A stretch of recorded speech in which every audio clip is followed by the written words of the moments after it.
बात सिर्फ सोच कर देखिए। मान लीजिए कि कुछ समय पहले तक आप घर के मुखिया की कुर्सी पर विराजमान थे, पर कुछ ऐसा हुआ जिसके चलते आपको अपनी कुर्सी त्यागनी पड़ गई या फिर कुर्सी चली गई। और जैसे ही कुर्सी गई तो कुछ लोग ऐसे आपके सामने आए जैसे वो बस इसी चीज का इंतजार कर रहे थे। अब उनका लहजा भी ऐसा हो गया जो भुलाए नहीं भूल सकते।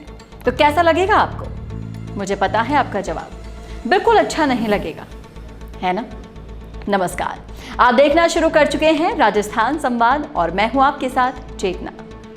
अब आप सोच रहे होंगे कि मैं ये बात क्यों कर रही हूं। दरअसल ये बात किसी के घर की नहीं, बल्कि ये बात है राजस्थान की राजनीति की। कांग्रेस की सरकार से पहले राजस्थान की सत्ता में थी अभी हाल ही में विपक्ष में बैठी सरकार, और उस सरकार की कमान थी धौलपुर की महारानी वसुंधरा राजे के हाथ में। अब वसुंधरा का सरकार में रुबाब क्या था, ये तो शायद आप लोगों को बताने की जरूरत ही नहीं है।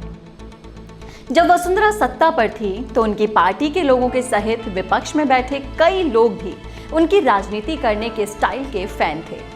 राजनीतिक विशेषज्ञ तो ये तक कहते थे कि वसुंधरा की जगह बीजेपी में शायद ही कोई ले सकता है, और जब तक वसुंधरा खुद ना चाहे उन्हें उनकी कुर्सी से कोई नहीं हिला सकता। पर वक्त कब एक सा रहता है, और फिर वक्त आया चुनाव का। जो महारानी कुछ समय पहले राजस्थान की मुखिया थी, वही वसुंधरा अब जनता को पसंद नहीं थी।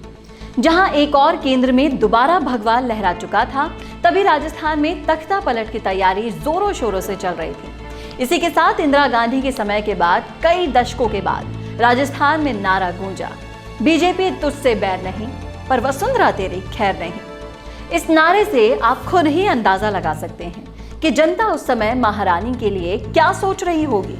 और इसी का परिणाम हुआ कि राजस्थान की राजनीति में हमेशा की तरह जनता ने मिलकर तख्ता पलट कर दिया, और अब की बार गद्दी पर बैठा दिया राजनीति के जादूगर कहे जाने वाले अशोक गहलोत को।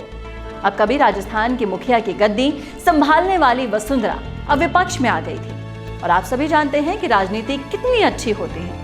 जो लोग पहले गलत को भी गलत बोलने की हिम्मत नहीं रखते थे, वो लोग अब खुलकर सही को भी गलत करने में लग गए। इस चीज का अंदाजा आप इस बात से लगाइए कि वसुंधरा भले ही अभी सरकार में नहीं है, पर संगठन में अभी भी एक अच्छी पोस्ट पर काबिज है। पर उसके बावजूद भी राजस्थान में अभी हालिया में हुए ऑपरेशन लोटस की जानकारी तो क्या कानों कान खबर भी वसुंधरा को नहीं हुई। और इसी बात से आहत होकर वसुंधरा ने अपने महल से निकलकर सीधा रुख किया दिल्ली का, जहां उनकी मुलाकात हुई बीजेपी के राष्ट्रीय अध्यक्ष जेपी नड्डा से।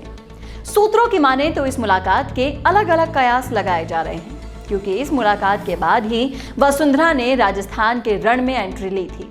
जो वसुंधरा इतने दिन से चुप थी, उसकी दिल्ली से वापसी के बाद ही उन्होंने अपनी चुप्पी तोड़ दी और अशोक गहलोत सरकार पर हमला बोल दिया। और सभी जानते हैं कि वसुंधरा की पकड़ बीजेपी में क्या है और वो क्या क्या कर सकती हैं। तो इस हिसाब से अब वसुंधरा कुछ ऐसा करने में लगी हुई हैं जो राजस्थान की राजनीति में बड़ा भूचाल लाकर रख देगा। तो ये थी राजस्थान की राजनीति पर हमारी एक खास रिपोर्ट। ऐसी ही रिपोर्ट्स देखने के लिए और राजस्थान की राजनीति से अपडेट रहने के लिए आज ही सब्सक्राइब करें हमारे चैनल राजस्थान संवाद को। टीवी पर लोगों का इंटरव्यू देखकर अगर आपको भी ये महसूस होता है कि कब वो दिन आएगा जब आपका भी कोई इंटरव्यू लेगा या आप भी दिखेंगे किसी न्यूज़ रूम में, तो वो दिन अब दूर नहीं, या यूं कहूं कि आप भी दिख सकते हैं डिजिटल चैनल पर इंटरव्यू देते हुए। जी हाँ, बिल्कुल सही सुना आपने, क्योंकि राजस्थान संवाद लाया है सिर्फ आपके लिए ये सुनहरा मौका, जिसमें आप होंगे राजस्थान संवाद पर और प्रोफेशनल्स लेंगे आपका इंटरव्यू।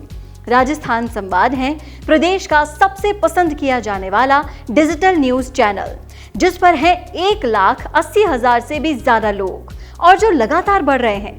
तो अगर आप भी देना चाहते हैं अपना इंटरव्यू या आना चाहते हैं चैनल पर, तो आज ही संपर्क करें स्क्रीन पर दिए गए नंबर पर या मेल करें नीचे दिए गए मेल एड्रेस पर। आपका एक कॉल ला सकता है आपको प्रदेश के सबसे बड़े डिजिटल चैनल पर।